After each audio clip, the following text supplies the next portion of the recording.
I never thought I would become the neighborhood pariah for trying to save money on my heating bills.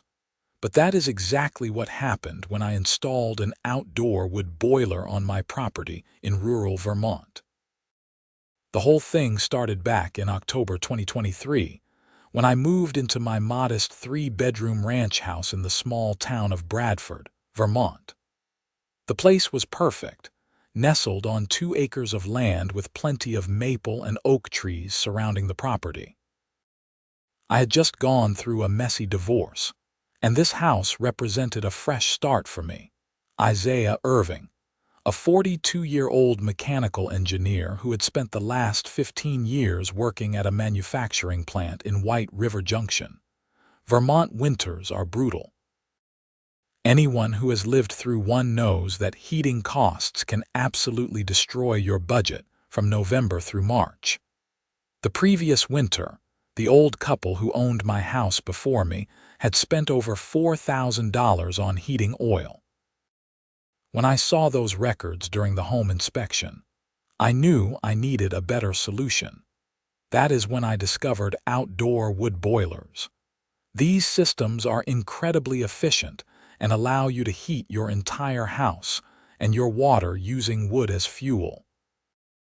Given that my property had dozens of fallen trees and I could source firewood cheaply from local suppliers, it seemed like a no-brainer.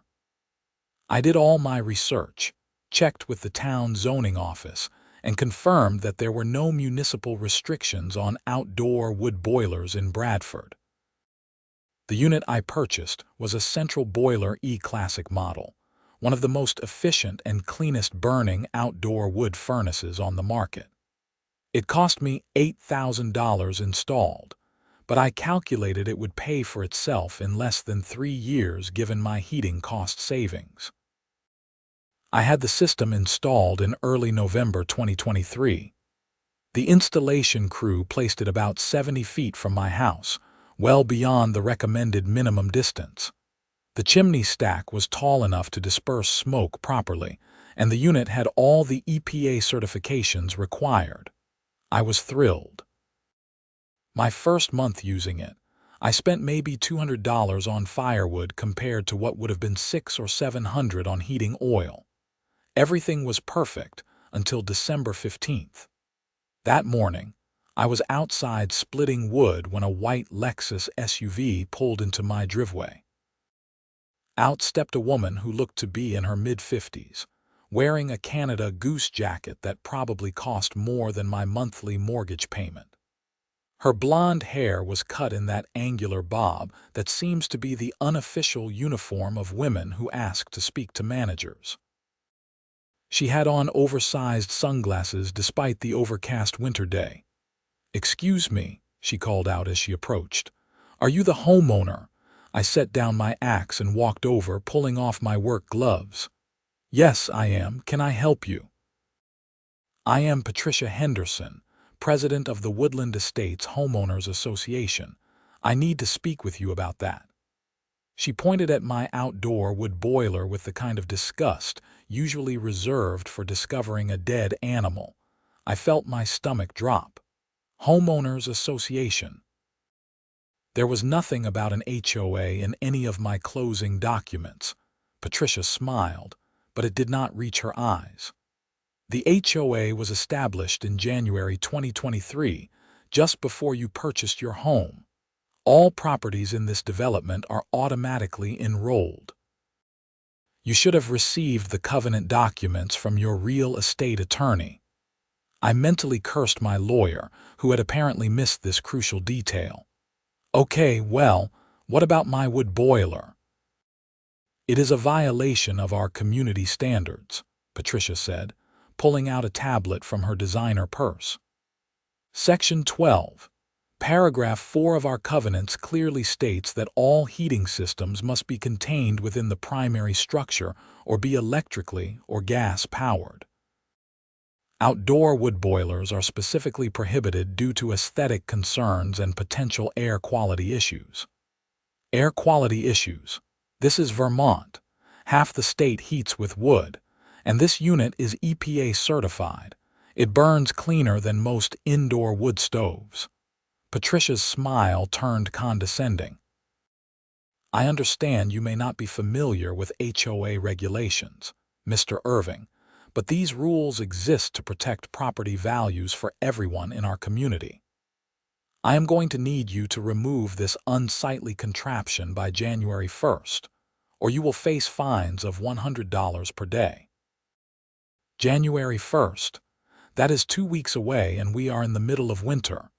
You should have checked the HOA regulations before installing unauthorized equipment, she replied coolly. "I will be sending you a formal violation notice. Have a good day." She turned and walked back to her Lexus, leaving me standing in my driveway, furious and confused. I immediately went inside and started digging through all my closing documents.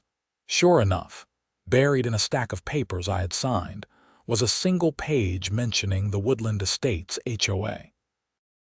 I had completely missed it, and apparently, so had my lawyer. Over the next few days, I did my research. The Woodland Estates HOA had been created by a group of newer residents who lived in the more upscale section of our neighborhood. Our area was an odd mix. The older part where I lived consisted of modest ranch homes on larger lots that had been built in the 1970s. About 5 years ago, a developer had built a cluster of much larger, expensive homes on smaller lots at the other end of the development. Those residents, led by Patricia Henderson, had convinced the town to allow them to establish an HOA that encompassed both the old and new sections. The problem was that many of us in the older section had never received proper notification. The HOA had sent letters to mailing addresses on file with the town, but several of those addresses were outdated.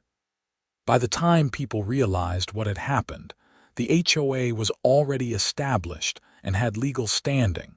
I called a local real estate attorney named Marcus Webb. His office was in a converted Victorian house in downtown Bradford, and he had a reputation for not tolerating nonsense from HOAs. "This is a mess," Marcus said after reviewing my documents. He was a lean man in his 60s with silver hair and sharp blue eyes behind wire-rimmed glasses. "Technically, yes, you are bound by the HOA covenants. However, they may not be able to enforce this particular provision. Vermont has a rural heritage heating statute that protects the rights of homeowners to use traditional heating methods including wood. So I can fight this." "You can try, but it will cost you. HOA cases can drag on for months or even years. My retainer is $5,000, and that might just get us through the initial motions. There is also no guarantee we would win. Some courts side with HOAs, especially if their covenants were properly filed." I left his office feeling defeated. I could not afford a lengthy legal battle, not with my divorce settlement still draining my savings. But I also could not afford to tear out my wood boiler and go back to heating oil, especially with energy prices climbing that winter. I decided to try reasoning with the HOA first. I requested a hearing at their January meeting, which was held in Patricia Henderson's spacious living room in her 5,000-square-foot colonial. About 15 people were there, most of them from the newer, expensive homes. I recognized a few neighbors from my section, but they looked as uncomfortable as I felt. "Mr. Irving, you have 10 minutes to present your case," Patricia announced from her position at the head of a large dining table. She wore a cream-colored cashmere sweater and had reading glasses perched on her nose. I had prepared a whole presentation. I brought photos showing how discreet my wood boiler was, positioned behind a small hill where it was barely visible from the road.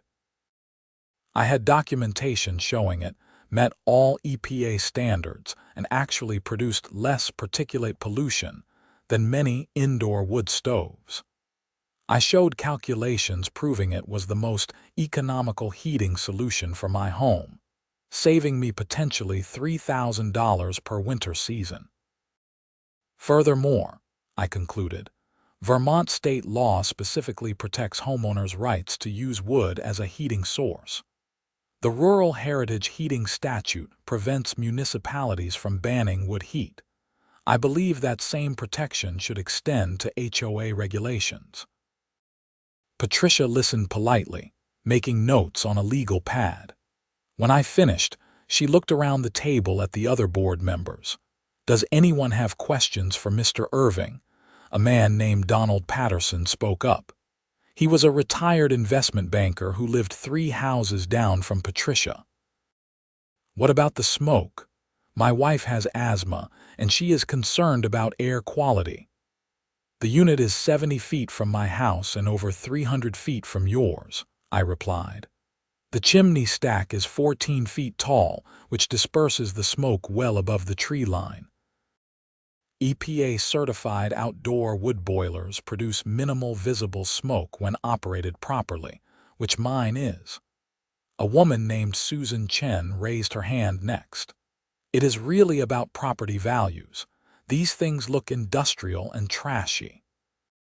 What if we all decided to put whatever heating systems we wanted in our yards? The neighborhood would look like a salvage yard. With all due respect, you cannot see my wood boiler from the street at all unless you are specifically looking for it. It has not impacted anyone's property values. It is painted forest green and is partially screened by natural vegetation." The discussion went on for another 20 minutes before Patricia called for a vote. The board voted 6-2 to uphold the violation notice. I had until February 1st to remove the wood boiler or face daily fines. The 2 board members who voted in my favor were both from the older section of the neighborhood and understood the financial reality of heating these homes. I left that meeting knowing I had no choice but to lawyer up. I called Marcus Webb the next morning and paid his retainer. He filed a motion with the county court seeking an injunction against the HOA's enforcement action, arguing that their covenant violated Vermont's Rural Heritage Heating Statute and that their formation had been procedurally flawed due to inadequate notification to existing homeowners. The HOA, of course, had their own attorney. The legal battle that ensued was exactly as expensive and frustrating as I had feared. Throughout that winter, I continued using my wood boiler while the case worked its way through the system. The HOA began assessing fines in February, adding $100 per day to my account. By April, when the heating season finally ended, they claimed I owed them over $8,000 in penalties. That spring and summer were relatively quiet. I worked in my yard, cut and split wood for the next winter, and waited for our court date. Marcus was cautiously optimistic. He had found several procedural irregularities in how the HOA had been formed, and he believed the judge would be sympathetic to the rural heritage heating argument. Our hearing was scheduled for September 2024, but something happened in August that changed everything. The war in Eastern Europe, which had been driving energy prices up steadily, suddenly escalated. An attack on a major natural gas pipeline sent energy markets into chaos. Natural gas prices in the Northeast, which had been climbing anyway, absolutely exploded. By the end of August, natural gas was trading at 3 times its price from the previous winter. Heating oil prices similarly skyrocketed. News reports started warning that New England homeowners could see winter heating bills double or even triple compared to the previous year. Energy companies were frantically advising people to lock in their rates immediately, but even the locked rates were astronomical. I watched all this with a grim sense of vindication. My wood boiler was going to save me a fortune that winter. Meanwhile, people like Patricia Henderson with their massive homes and gas heating were about to get destroyed by their utility bills. The real estate market in Bradford started shifting too. Suddenly, homes with wood heat or the ability to add it were commanding premiums. A few houses in our development went on the market, and the ones with fireplaces and wood stoves sold immediately, while the all-gas or all-electric homes sat unsold. Our court date arrived in mid-September. The hearing took place at the Orange County Courthouse in Chelsea, about 20 minutes from Bradford. It was a small courtroom, wood-paneled and formal. Judge Margaret Stinson presided, a stern woman in her late 60s who had a reputation for common-sense rulings. Marcus presented our case methodically. He walked through the procedural problems with the HOA's formation, showed evidence that at least 6 property owners, including me, had never received proper notification, and then made the rural heritage heating argument. He brought in an expert witness, a state environmental official, who testified about Vermont's long tradition of wood heating and the environmental soundness of modern EPA-certified outdoor wood boilers. The HOA's attorney, a slick younger guy named Brent Morrison from a firm in Montpelier, argued that HOA covenants were legally binding contracts and that I had constructive notice of the restrictions even if I had not read the documents carefully. He tried to portray my wood boiler as a nuisance that threatened everyone's property values and health. Judge Stinson asked pointed questions of both sides.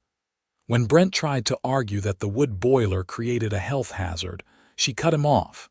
"Counsel, I heat my own home with wood. Are you suggesting that half of Vermont is creating a public health crisis?" "No, Your Honor, but outdoor wood boilers are different. They are industrial equipment, not traditional wood stoves. They burn wood to produce heat. The mechanism is irrelevant if the emissions meet EPA standards, which the evidence shows this unit does." I allowed myself a glimmer of hope. The judge took the matter under advisement and said she would issue a ruling within 30 days. Marcus seemed pleased with how it had gone, though he cautioned me that you could never predict what a judge would do. The ruling came down on October 8th. Judge Stinson found in my favor on multiple grounds. First, she determined that the HOA's formation had been procedurally defective due to inadequate notification to existing property owners. Second, she ruled that the covenant provision banning outdoor wood boilers was unenforceable because it violated the spirit of Vermont's rural heritage heating statute. Finally, she noted that given the current energy crisis, prohibiting an economical and environmentally sound heating method would create an undue hardship. She issued an injunction preventing the HOA from enforcing the wood boiler ban against me and voided all the fines they had assessed. She also ordered the HOA to pay my legal fees, which had reached nearly $12,000. I was ecstatic. Marcus and I celebrated with beer at a local pub. I thought my troubles were over. I was so very wrong. Patricia Henderson did not take the loss well. While the HOA could not ban my wood boiler specifically, she started finding other violations to cite me for. In November, I received a notice that my grass was too long in one section of my lawn. Never mind that it was late fall and the grass was dormant. Then I got cited because my trash bins were visible from the street on a non-collection day, even though they were beside my garage in the same place they had always been. Every week brought a new petty violation notice for something ridiculous. I documented everything and had Marcus send a cease and desist letter warning them about harassment. That slowed the violation notices, but Patricia found other ways to make my life difficult. She got the HOA to pass new rules requiring advance approval for any exterior changes to properties, including things like replacing mailboxes or repainting trim. Then, She would delay approvals for my requests while rubber stamping everyone else's. But then winter arrived, and something beautiful happened. The energy crisis that had been brewing exploded into full catastrophe. Natural gas prices went even higher than predicted. By December, people throughout New England were getting monthly heating bills of $800, $1,000, even $1,500. The news was filled with stories of families forced to choose between heating their homes and buying groceries. Emergency warming shelters opened in towns throughout Vermont for people who could not afford to heat their homes. The people in the newer section of Woodland Estates, with their big houses and gas heating, were getting absolutely hammered. Patricia Henderson's house was reportedly costing her over $2,000 a month to heat. Donald Patterson, the retired banker, was supposedly spending $1,800 a month. These were people with money, but even they were feeling the pain. Meanwhile, I was spending about $300 a month on firewood and being completely comfortable. My house stayed at a steady 68 degrees. I had unlimited hot water. I was living like it was any other winter while my neighbors were wearing sweaters indoors and keeping their thermostats at 60 to try to control costs. The jealousy and resentment were palpable. When I saw Patricia at the post office in mid-December, she looked at me with pure hatred. She did not say anything, just glared and walked away. Then, just before Christmas, I got a call that I never expected. It was from Susan Chen, one of the HOA board members who had voted against me at the original hearing. Her voice was tentative, almost embarrassed. "Isaiah, I hope you remember me from the HOA board. I wanted to reach out about something. Would you be willing to meet for coffee?"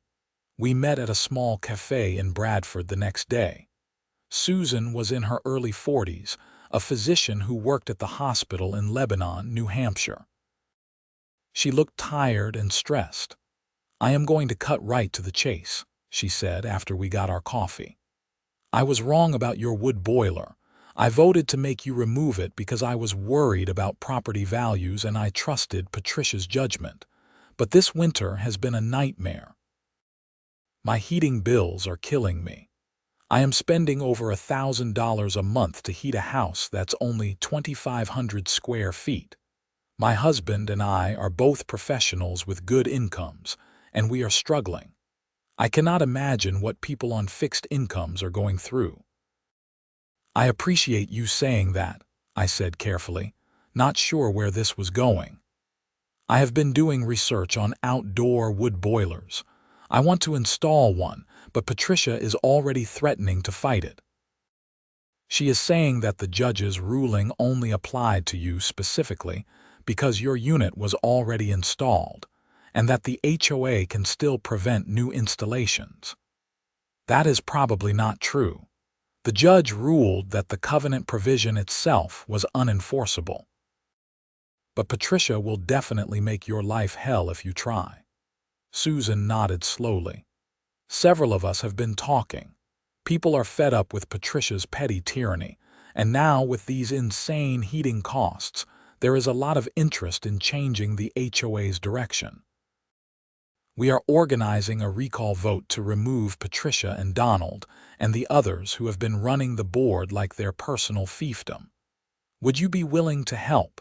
I should have said no. I should have just enjoyed my victory and stayed out of HOA politics. But the memory of all those petty violation notices and Patricia's smug face made me want to help. "What do you need from me?" Over the next month, Susan and a group of other fed-up homeowners organized a grassroots campaign to recall the HOA board. They circulated petitions, held meetings at people's houses, and built a coalition of residents from both the old and new sections of the neighborhood. The unifying message was simple. The current board was out of touch with residents' needs and priorities, especially during an energy crisis. Patricia fought back hard. She sent lengthy emails to all residents warning about a small group of malcontents trying to destroy the community's standards. She implied that allowing wood boilers would turn the neighborhood into Appalachia North and crater property values.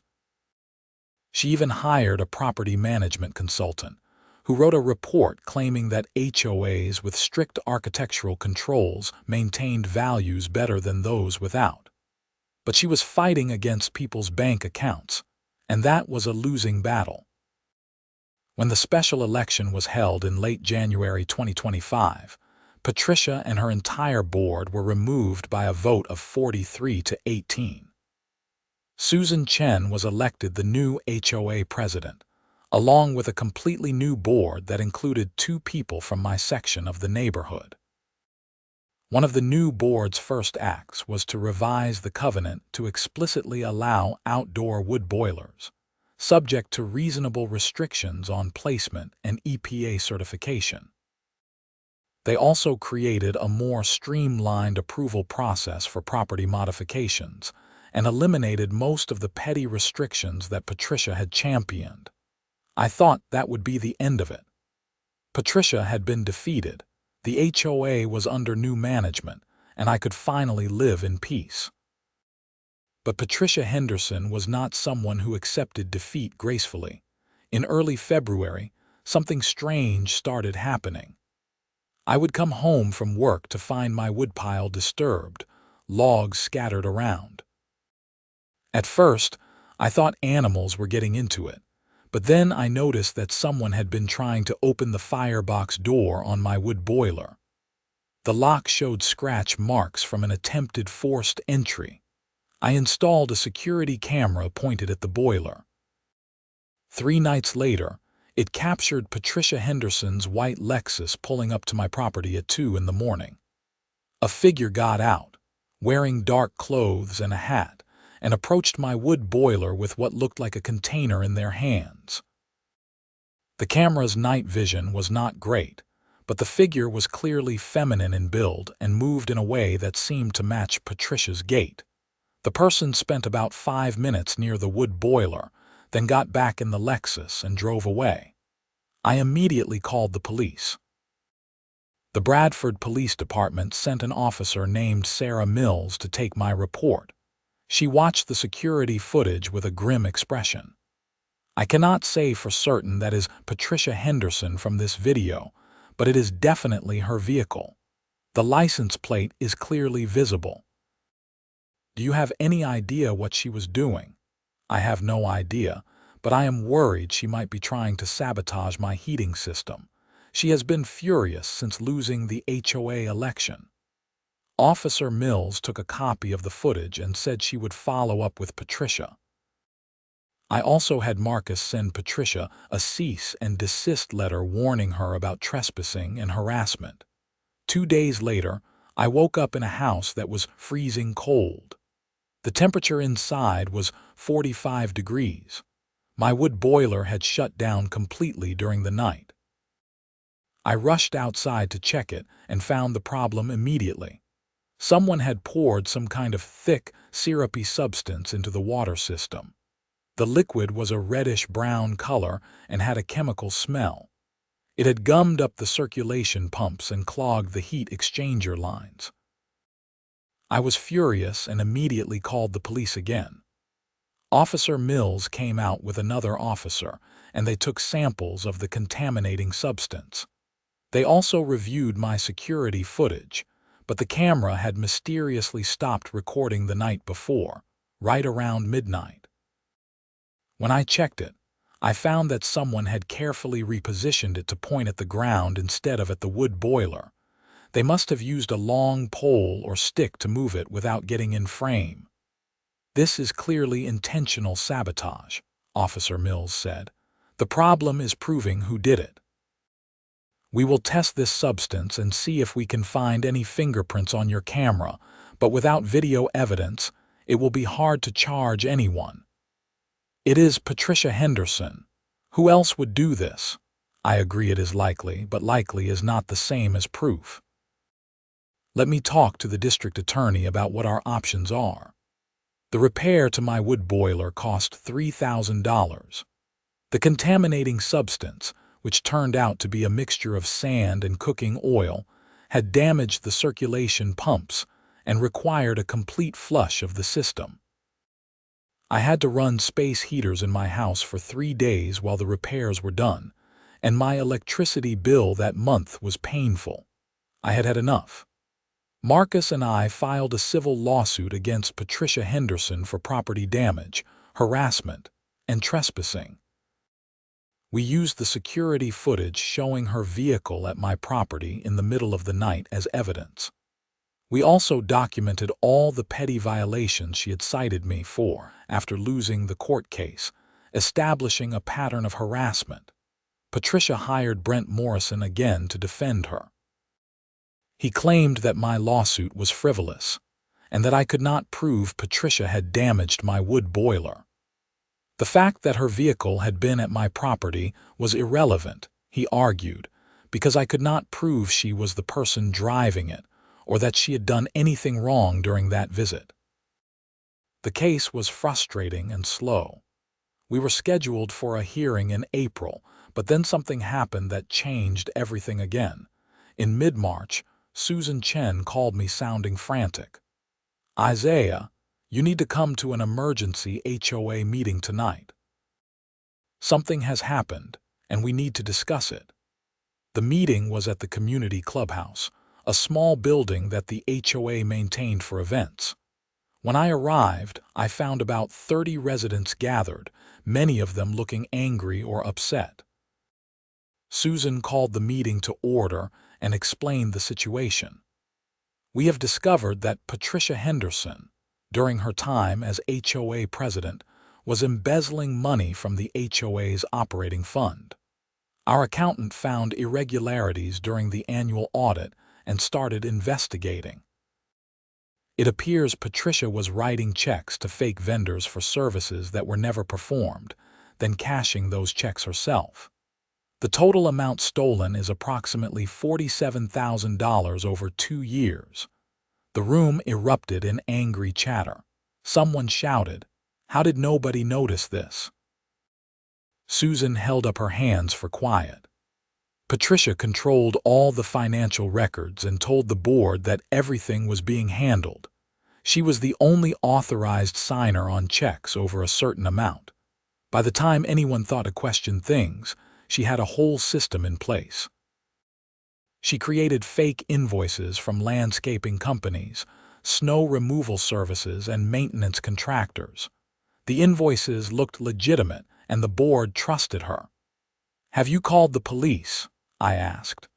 "We reported it to the Vermont Attorney General's office this morning. They are opening a fraud investigation. I wanted to inform all residents before this becomes public."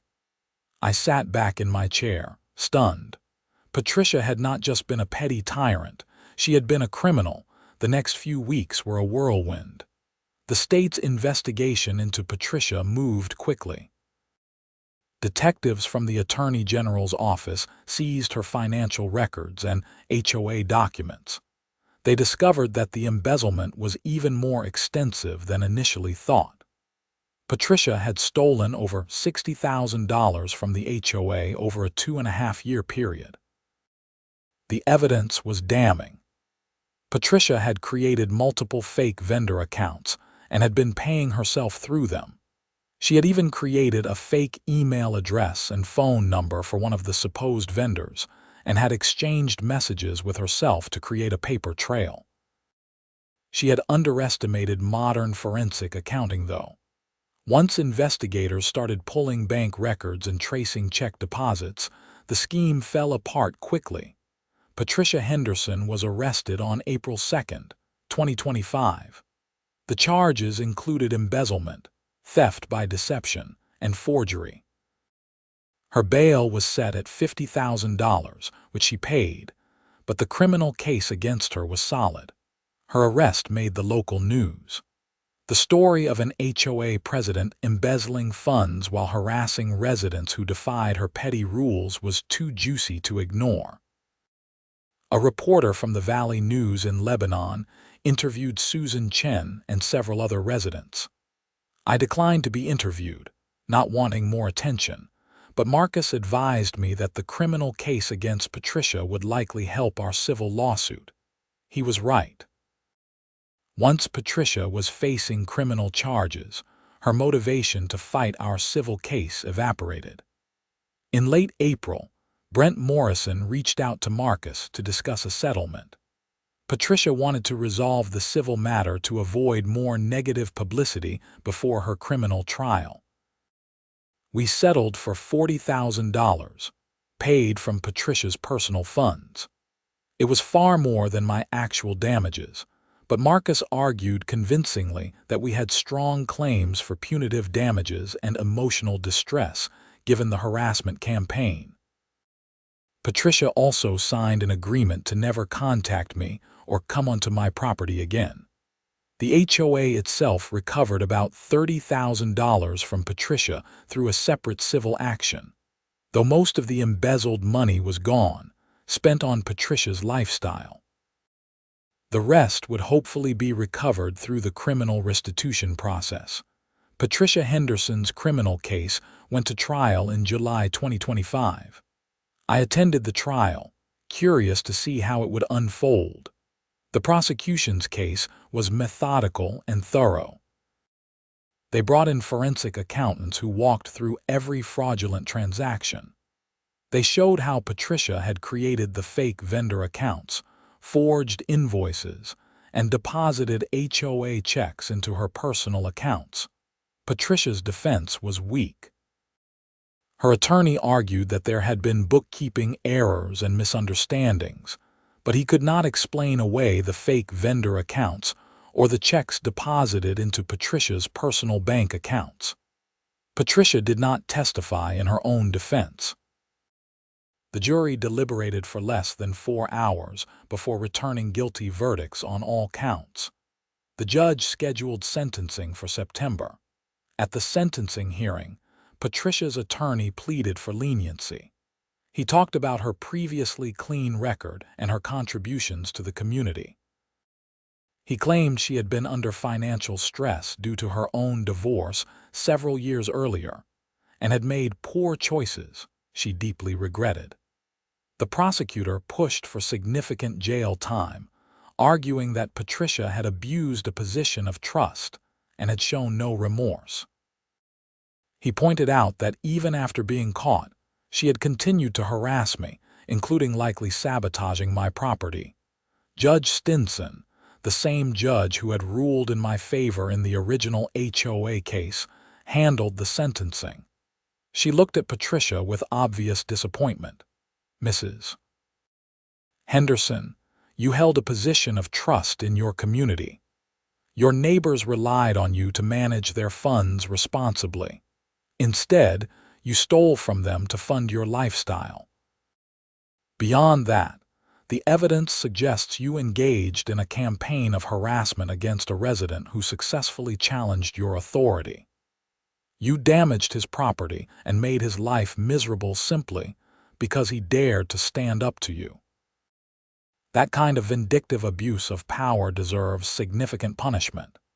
Judge Stinson sentenced Patricia to 4 years in prison, with 2 years suspended, meaning she would serve 2 years if she behaved well. She was also ordered to pay full restitution to the HOA and to me, and would be on probation for 5 years after her release. Patricia was taken into custody immediately. As the bailiffs led her out of the courtroom, she looked smaller and older than I remembered. I felt a strange mix of satisfaction and pity. She had brought this all on herself, but it was still sad to see someone destroy their life over money and pride. Life in Woodland Estates improved dramatically after Patricia's departure. Susan Chen proved to be an excellent HOA president. She focused on the things an HOA should focus on: maintaining common areas, organizing community events, and resolving disputes fairly. The petty enforcement of trivial rules disappeared.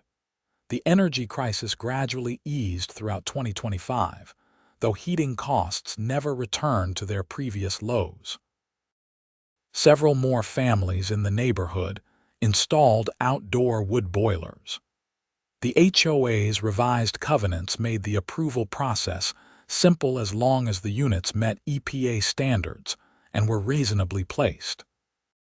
By the winter of 2025-2026, 7 properties in Woodland Estates had wood boilers, including Susan Chen's house. There was a pleasant irony in how things worked out. The very thing Patricia had tried so hard to ban became one of the most popular features in the neighborhood. Homes with wood boilers or the space to add them commanded premiums when they sold. The neighborhood did not look like a salvage yard. It looked like a Vermont community where people were smart enough to use their natural resources efficiently. I became something of a consultant to neighbors who were considering wood boilers. I would explain the different models, help them calculate the economics, and share what I had learned about efficient operation. It felt good to help people, and it created a real sense of community that had been lacking during Patricia's reign. The HOA even organized a firewood buying co-op where we could purchase wood in bulk at better prices. On weekends during the fall, neighbors would gather to help each other split and stack wood. Those wood-cutting parties became social events, with people bringing food and beer. Kids would play in the piles of sawdust while adults worked. It was old-fashioned community building at its best. Donald Patterson, Patricia's right-hand man on the old HOA board, moved away in the summer of 2025. He claimed it was for health reasons, but everyone knew he could not stand having lost his power position. A few other members of Patricia's faction also moved, unable to adapt to the new, more reasonable community culture. The energy crisis had one positive effect. It made people think seriously about energy independence and sustainability. Several families installed solar panels. 2 neighbors got ground source heat pumps. One guy installed a small wind turbine, which was pushing things a bit far aesthetically, but the HOA approved it because it made sense for his exposed hilltop property. My own financial situation improved significantly. The settlement from Patricia covered my legal costs, and then some. Between the money saved on heating and the settlement, I was able to pay down my divorce debt much faster than expected. By the end of 2025, I was in the best financial shape I had been in since before my marriage fell apart. I also started dating again. I met Emily Anderson at a community event the HOA organized in May 2025, a spring cleanup day where volunteers worked to spruce up the common areas. Emily had just moved to Bradford after accepting a teaching position at the high school. She was 37, dark-haired, funny, and refreshingly normal after years of dealing with difficult people. When I told her the story of my battles with Patricia Henderson, she laughed until she cried. "Only you could turn a wood boiler into a federal case," she said, wiping her eyes. Technically, it was a state case, but yes, it got out of hand. Emily was renting an apartment in town, but she started spending more time at my house as our relationship developed. She loved the wood boiler, finding it cozy and romantic in a way I had never considered. She also appreciated that I did not have to stress about heating bills, having grown up in a working-class family where every expense was scrutinized. By December 2025, Emily had moved in with me. We spent that winter comfortable and warm, my wood boiler chugging away outside, the house at a perfect temperature while snow piled up outside. Energy prices had come down from their peak, but were still elevated, and we would hear neighbors complaining about $300 or $400 monthly heating bills.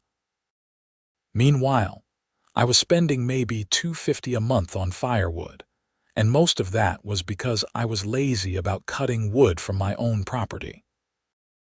One evening in late January 2026, Emily and I were sitting by the fireplace, which I ran occasionally just for ambience even though the wood boiler was handling all the heating. She was grading papers while I read a book. "You know what is funny?" she said, looking up from a student essay. "If Patricia had just left you alone, none of this would have happened. You would have had your wood boiler, she would have still been HOA president, and she would not be sitting in prison right now." "Pride is a hell of a drug," I replied. She could not stand that someone defied her and won. It ate at her until she destroyed herself trying to get revenge. Do you ever feel bad for her? I thought about that. Sometimes. She made terrible choices and she hurt people. But yeah, I would not wish prison on anyone. I think she was probably miserable long before I moved here. Unhappy people often try to control others to make themselves feel better. Emily nodded thoughtfully. I see it with students sometimes. The bullies are usually the most insecure ones. They hurt others because they hurt inside. That winter was peaceful. The wood boiler ran flawlessly. Emily and I fell into a comfortable rhythm of domestic life. I would load the boiler in the morning before work and again in the evening. On weekends, we would split wood together, Emily proving surprisingly adept with a maul for someone who had grown up in suburbia. The HOA continued to function smoothly under Susan Chen's leadership. They organized a summer concert series and a community garden. The culture of the neighborhood had completely transformed. Instead of fear and resentment toward the HOA, people actually participated and contributed. It turned out that when an HOA focused on building community instead of enforcing petty rules, people actually appreciated it. In March 2026, I attended a community meeting where the HOA voted on the budget for the coming year. It was boring in the best possible way, just a straightforward discussion of expenses for landscaping, snow removal, and community events. No drama, no power games, just neighbors working together. After the meeting, Susan pulled me aside. "I want to thank you again for everything you did. If you had not fought back against Patricia, things might have continued the way they were for years. You changed this place for the better." "I was just trying to heat my house," I said, slightly embarrassed. "You were standing up for what was right. That matters." Driving home that night, I reflected on everything that had happened over the past 2.5 years. I had moved to Bradford looking for a fresh start after my divorce. Instead, I had gotten pulled into a war with my HOA, spent thousands on legal fees, had my property sabotaged, and watched my nemesis get sent to prison for embezzlement. But I had also found a real community. I had met Emily. I had helped neighbors save money on heating costs and become more self-sufficient. I had learned to stand up for myself and not back down from bullies, even when fighting back was expensive and difficult. And through it all, my wood boiler had just kept running, burning wood and making heat, completely indifferent to the human drama swirling around it. There was something beautifully simple about that. Emily was already home when I arrived, having left the meeting early to prepare dinner. I could smell something delicious cooking as I walked in the door. "How was the rest of the meeting?" she asked, stirring something on the stove. "Boring. It was perfect," she laughed. "Only you would find a boring HOA meeting perfect. You have no idea what those meetings used to be like." We ate dinner and talked about our days, about her students and my work projects, and whether we should plant tomatoes or peppers in the garden this year. Normal, everyday stuff. The kind of peaceful domestic life I had not had in years. Later that evening, I went out to load the wood boiler for the night. It was a clear March evening, still cold but with that hint of spring in the air. Stars filled the sky above Bradford, the Milky Way visible in a way it never was when I lived in larger cities. I filled the firebox with split oak, closed the door, and adjusted the draft. The boiler would burn for 12 hours easily, keeping the house warm through the night. I stood there for a moment, listening to the crackle of the fire and feeling the warmth radiating from the steel casing. This simple machine had cost me so much trouble, but it had also been worth every bit of it. It represented independence and self-sufficiency. It represented the right to make choices about my own property without being bullied by petty tyrants. It represented the Vermont tradition of resourcefulness and common sense over bureaucratic rules. And on a practical level, it represented staying warm without going broke, which was really what had started this whole thing in the first place.